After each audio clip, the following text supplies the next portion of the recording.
Thank you for tuning in to Naijha Speaks. I'm Naijha Wright-Brown, co-owner of the Land of Kush Vegan Soul Bistro in Baltimore and executive director of the Black Veg Society of Maryland. Also contributing for Jane Unchained News. What's an easy breezy whole foodie? Well, today's guest, Joya Wesley, is going to tell us all about it. Good morning, Joya. How are you? Good morning. I'm wonderful. So great to be here. Thank you for having me. Oh no, not a problem. You're going to be speaking my language. So tell us all about yourself, Joya. Okay, well, I am the easy breezy whole foodie. I I had a lifetime of struggling with my weight. Like many women, many men, many people, especially in my community, in the Black community. I grew up eating soul food. My parents are from Alabama. I grew up in Los Angeles, but with Uh the Alabama parents, yeah. So oh. they're from Mobile on the Gulf Coast. So love fried fish, and fried seafood, and Uh yeah, oh. sausages. Alabama is famous for Kaneka sausages. This is a particular kind of greasy sausage that Naughty, I grew naughty. up eating. Yeah, so I grew up loving all that stuff. And from 11 years old, I was struggling with weight. So I did a At whole 11. That's young. 11, That's very young. young. Yeah, I tell people I was obese before obesity was in style. Oh, wow. There's now so many kids are overweight that it's not even shocking to see an overweight 11-year-old.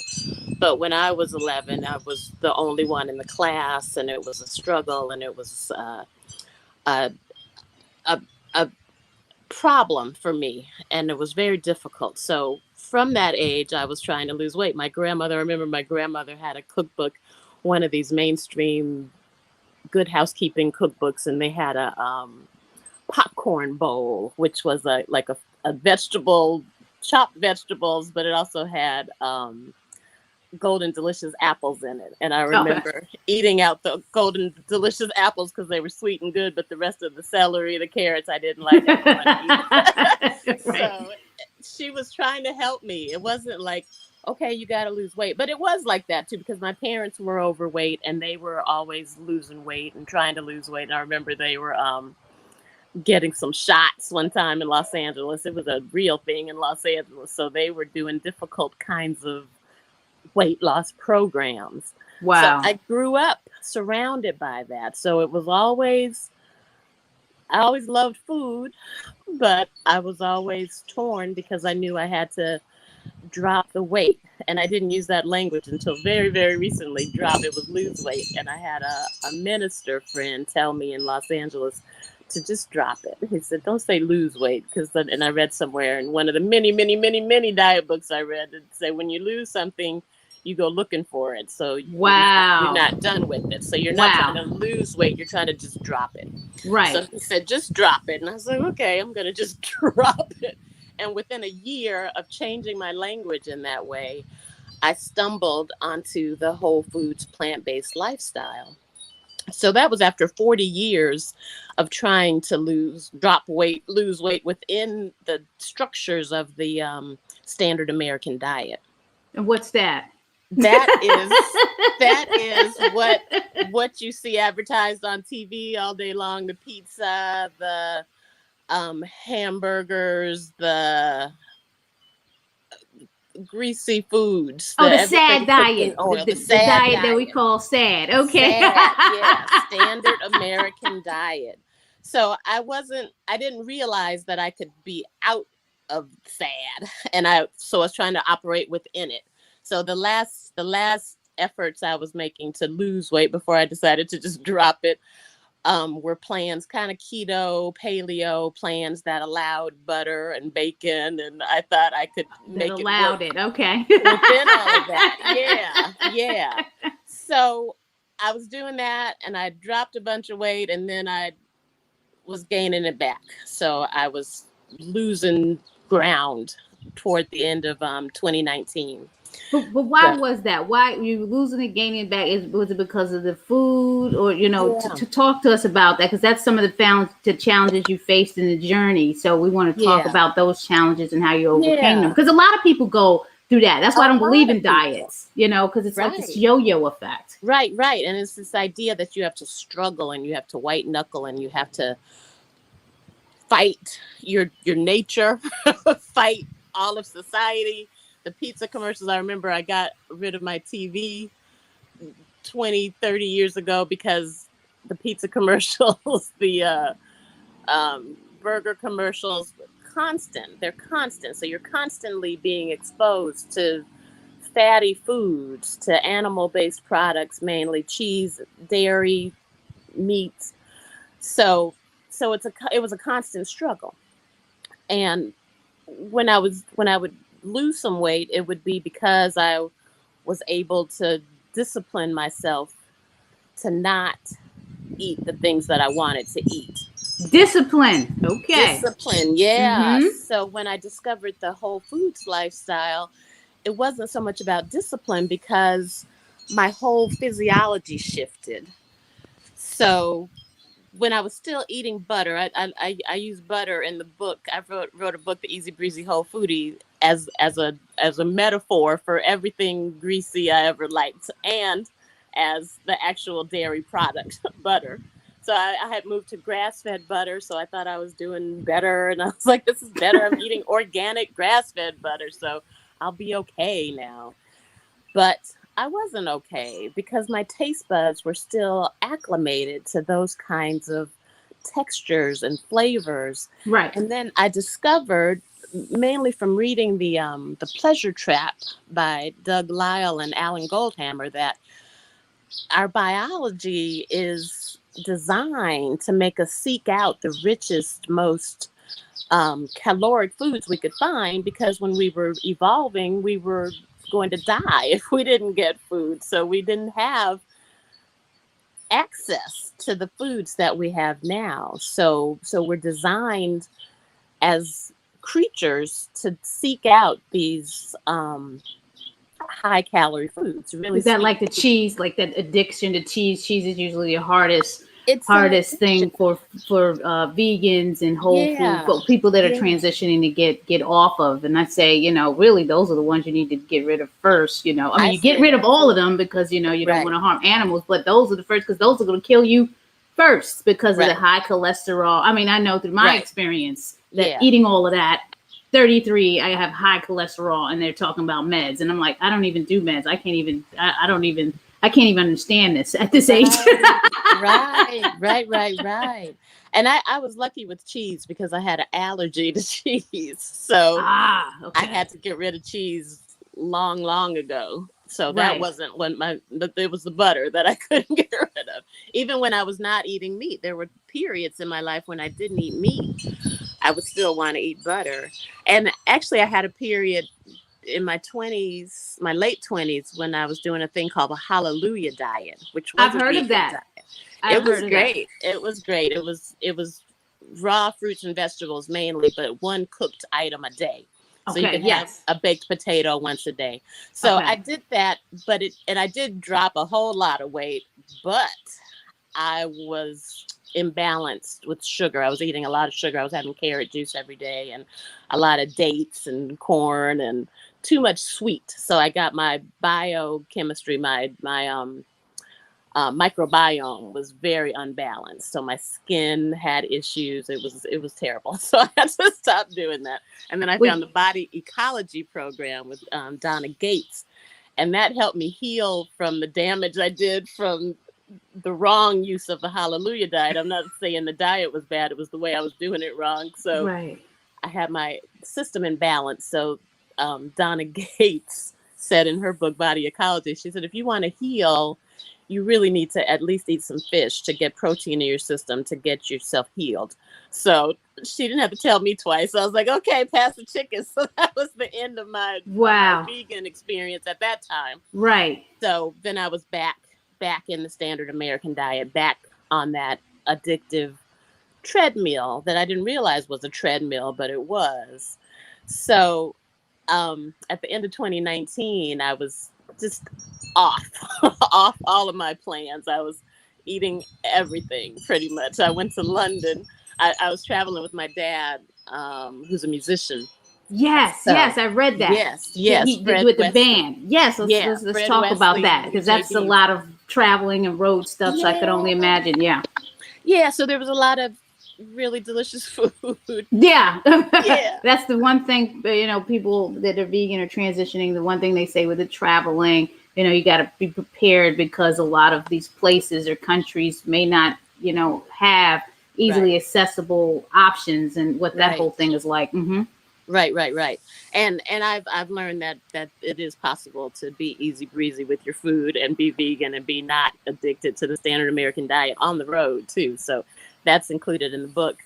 But at the end of 2019, we went to London. We had a stand at Ronnie Scott's in London, and there was a breakfast buffet, bacon and all kinds of. It was a fabulous breakfast buffet, one of the better ones that we've had in our travels.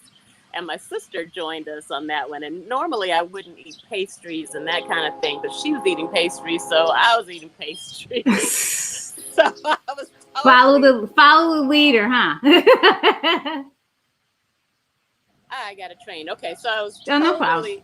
Rebecca says hello, by the way. So glad to hear from you, Rebecca. Thank you for connecting me with Joya, Rebecca. Hey, BJ, thank you for joining us. Thank you for setting this up.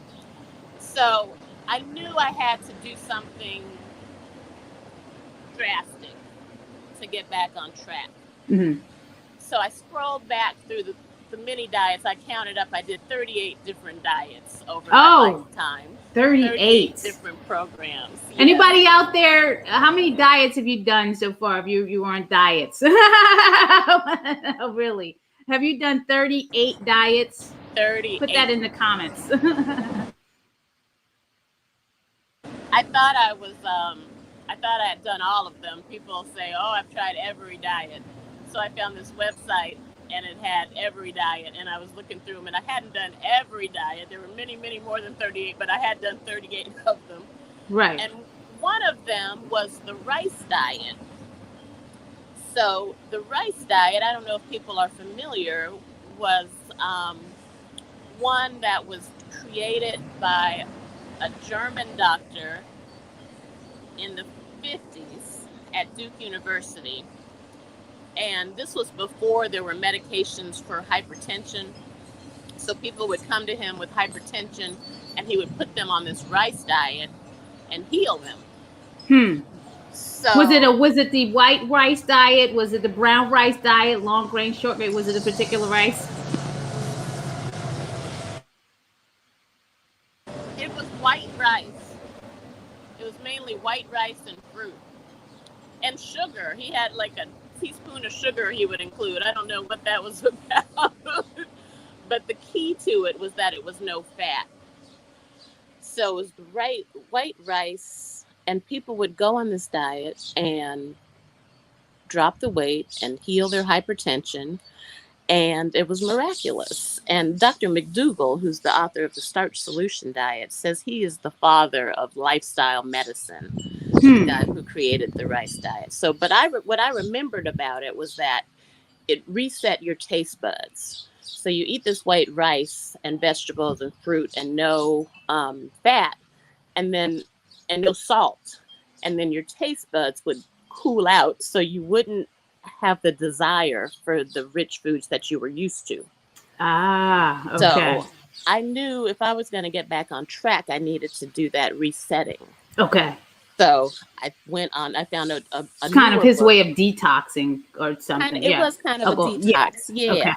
But it was a resetting. So one of his students wrote a book called The Rice Diet Solution, and it was an adapted version of that original rice diet.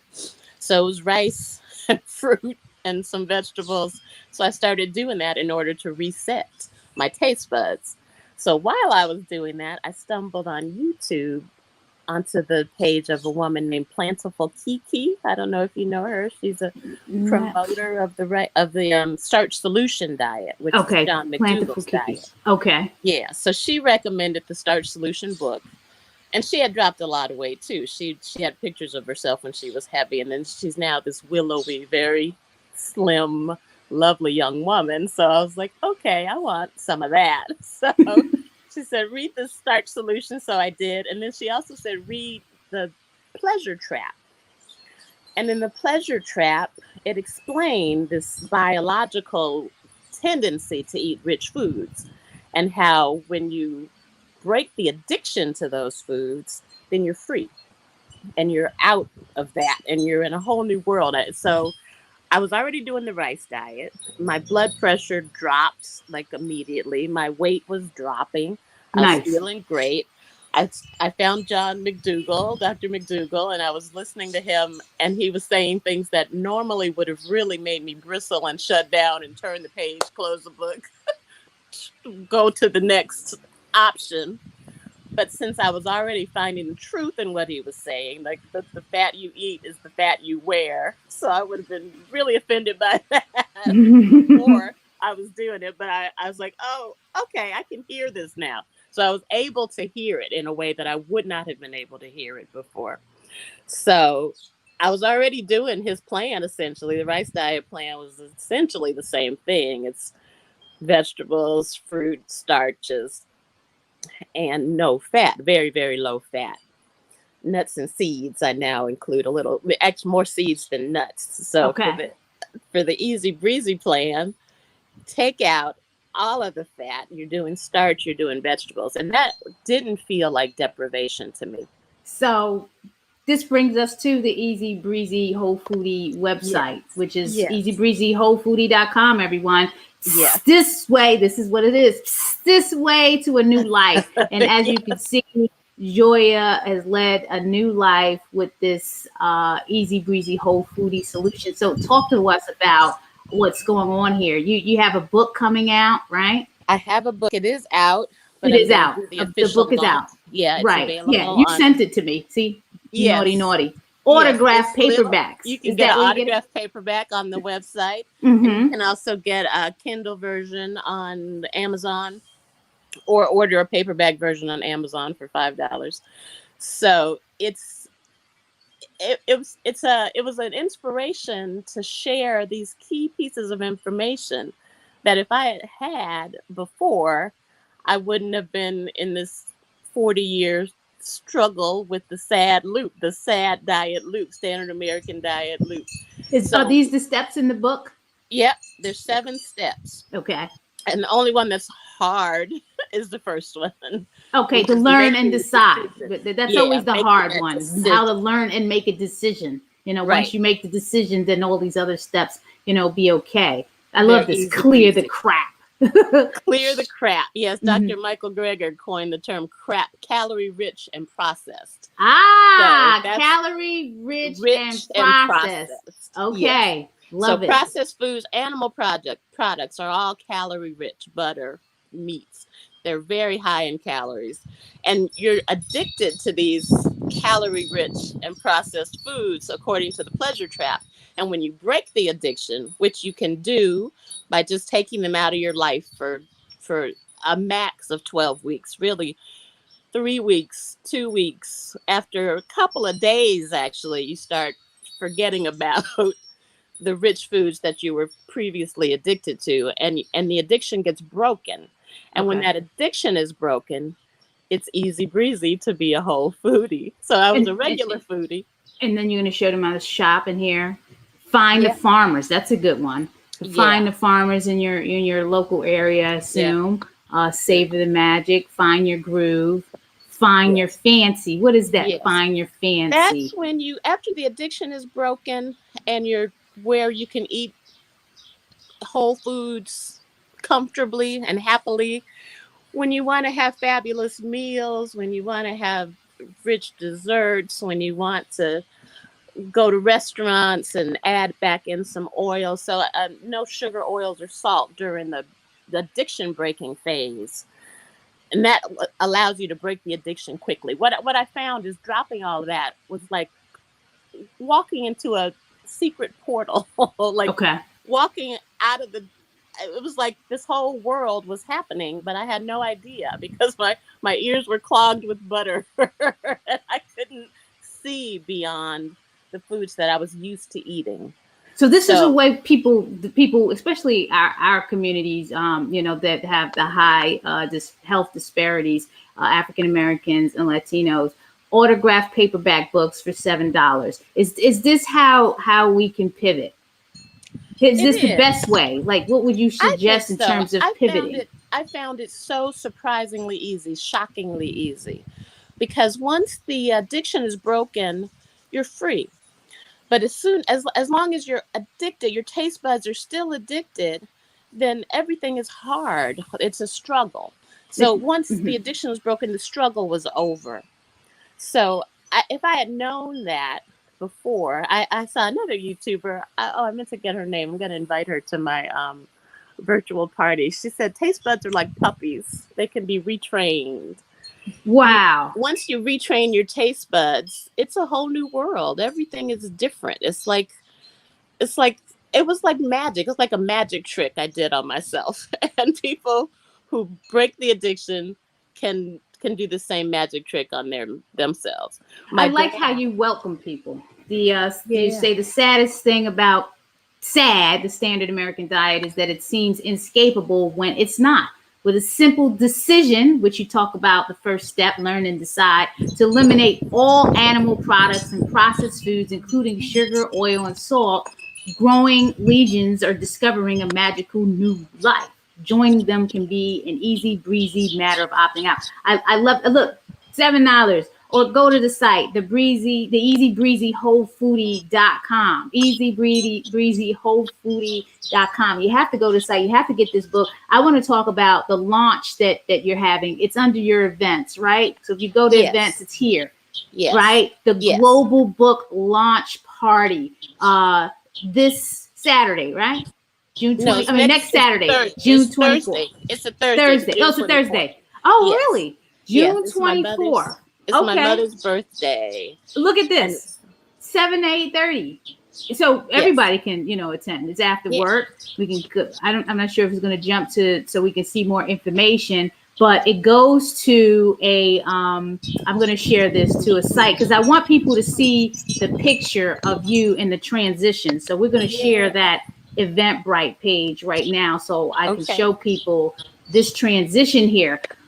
Look at Yes. Joya. Look at the Yeah. transition in 1977. This is you at what age? 11 years old. And then 1991, Yep, that was my highest weight. I was 329 pounds wearing a size 28 dress at my friend's wedding there.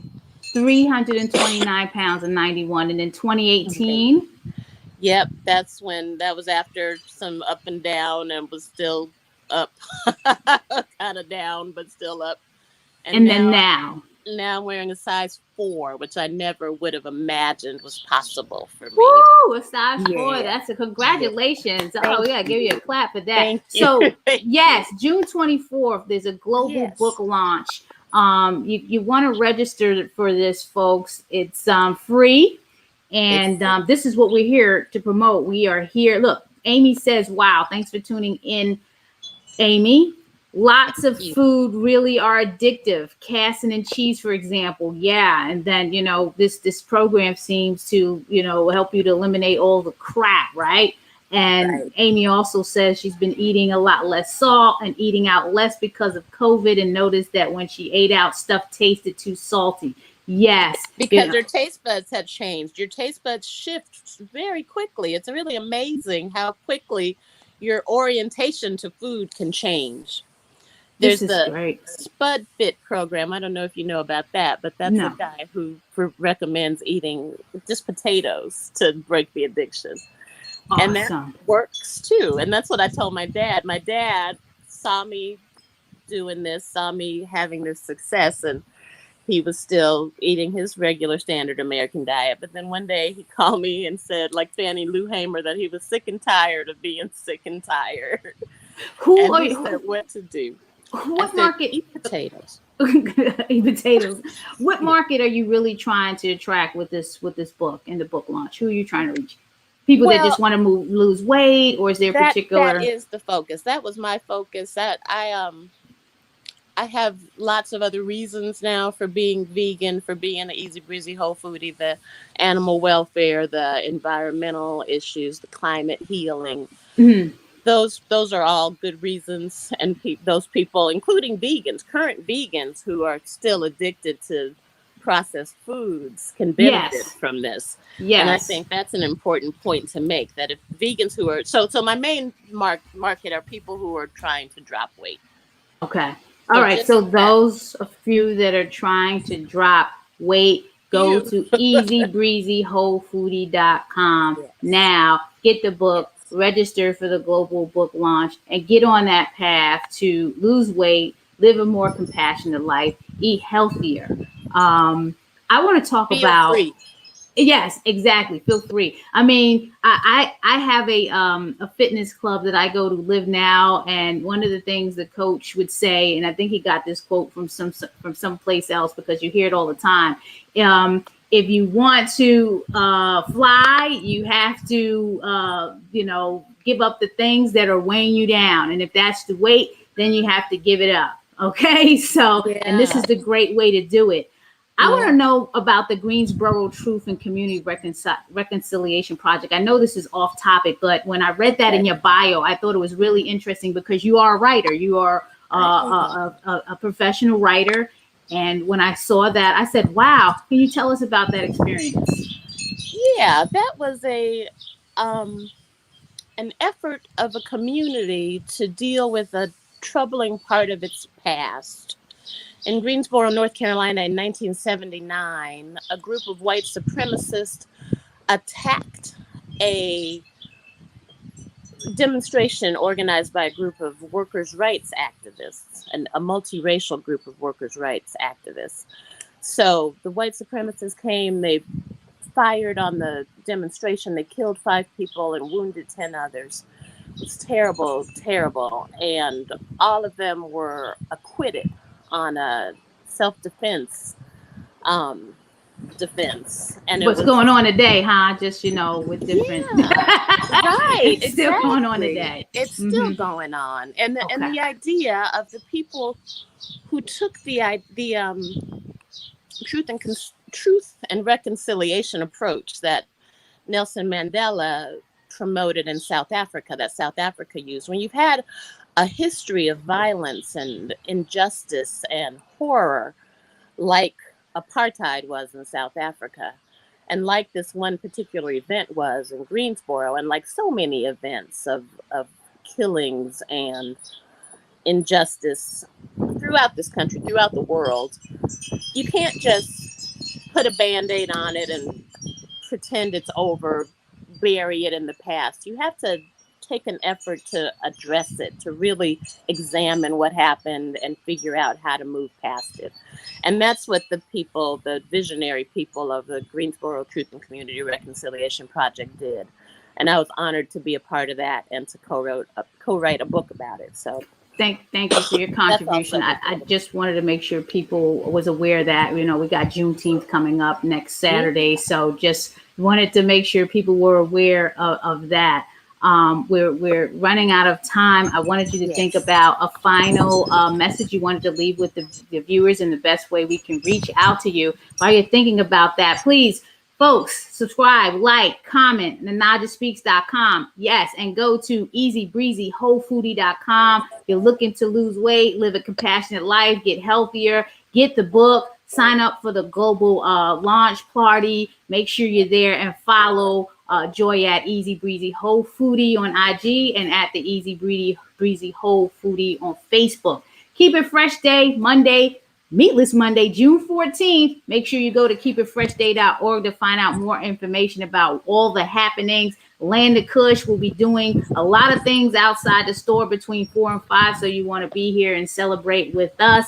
Shout out to all my sponsors of Welfare World, Veg Fund, Women Funders in Animal Rights, Eat the Change, Collectively, Mercy for Animals and the People's Fund, NutritionFacts.org, Jane Unchained News, and individual supporters like yourself that are tuning in. Please, thank you for your support. What do you want to tell us, Joya, before we say goodbye?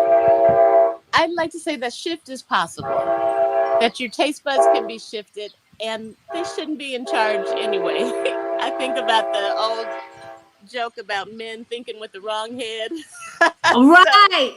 All the time, the all taste day, buds every day. are the same way. The taste buds should not be in charge, especially when they've been hijacked.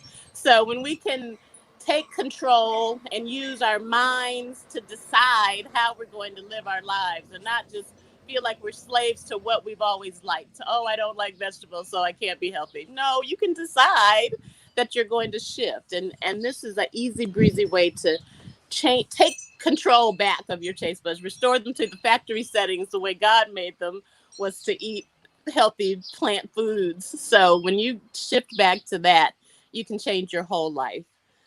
I appreciate you coming on, and I'm gonna put that in my calendar. I'm hoping to see you on the 24th at the launch party. Thank you. We'd be glad to have you there. Thank you so much for having me. I Oh, really no appreciate this problem. opportunity. Oh, not a problem. Anytime. So again, folks, Easy Breezy Whole Foodie, wholefoodie.com. Please get the book. Go to the global book launch, and be safe, be well, and until I see you again, have a great one. Thank you.